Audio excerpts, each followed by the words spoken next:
Good morning, members of the Board of Directors, the Board of Trustees, faculty, staff, parents, and relatives, and most importantly, the class of 2021.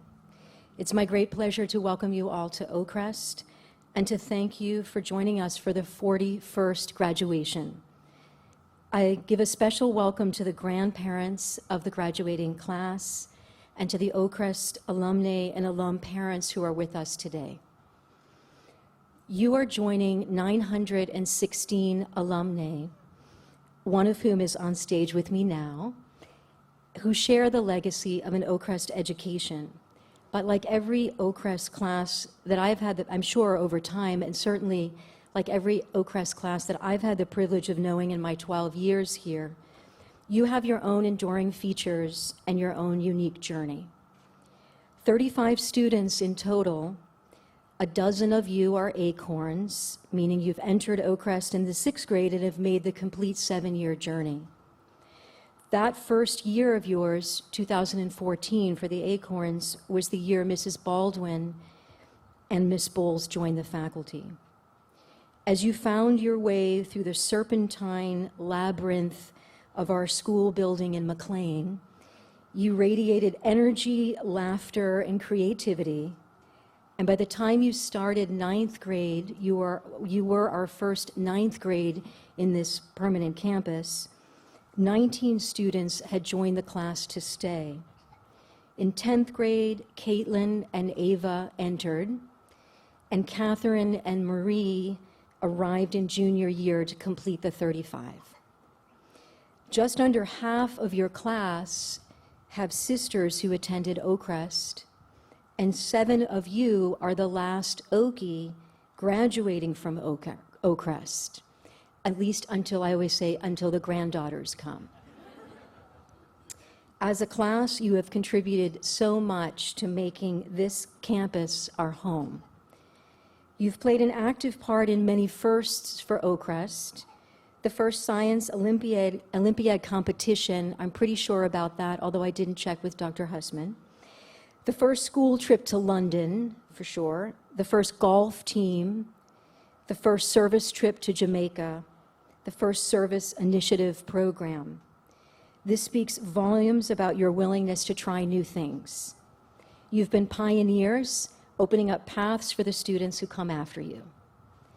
In thinking about what I wanted to share with you this morning, and this is brief, I kept returning to 3 things: a comment, an experience, and a quote just from these last few weeks. First, the comment.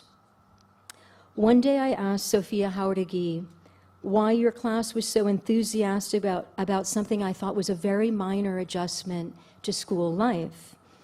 She looked at me with her gracious smile and said, "It's all about the little things, Miss Ortiz." I just love the way she looked at me and said that. And it made a great impression on me. This is wisdom, to refer to Father Marty, very central to the life and teaching of St. Josemaria, whose spirit animates our school. The importance of little things, of course, was highlighted by Jesus when he said, "He who is faithful in little is faithful in much." But St. Josemaria savored this teaching and expressed it in countless ways. 2 examples. Perseverance in little things for love is heroism, and great souls pay much attention to little things. This wise teaching is very good to pack in your suitcase as you head off to college and beyond. Big things, which you are surely called to do by virtue of what God and your parents have given you. Big things are done through attention to little ones, with constancy, without fanfare. Now the experience. The experience was hearing your senior thesis presentations. For me, they exemplified a maturity in learning that I had not seen so fully expressed before here. You showed genuine interest, ease, and respect when you asked questions of others, and many were fascinating questions. You answered those questions with calm, graciousness, and an openness to learn and to learn about what you yourself knew so well, your own thesis. Your enthusiasm for the topic came through powerfully, and it reminded me of something I had read also by Saint Josemaria. He said, whatever importance a task has comes from the affection we try to show God in doing it, the affection. The alchemists in former times labored in vain to find the philosopher's stone that would turn all metals into gold. With our loving effort, our affection, we turn the tiniest things into the glory of heaven. In other words, the motive of our work, if it's noble, transforms that work, no matter what it is, into something of great worth. The love with which we try to do our work is the proverbial philosopher's stone. How cool is that? I sense in your presentation a love of learning and of each other that can only be present when there's a love for God.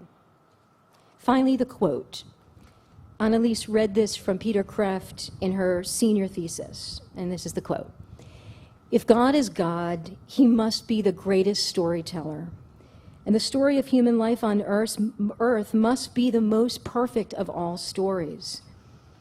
But we don't see the front side of the tapestry of our story. We're on the back side. We can, however, expect to see some loose threads on our side of the tapestry that are clues, that is, signs, pointers, hints, suggestions, rather than visions or proofs, of the perfection of the picture as God sees it. This wonderful metaphor of life as a perfect tapestry tells us that God's design for our life is the best.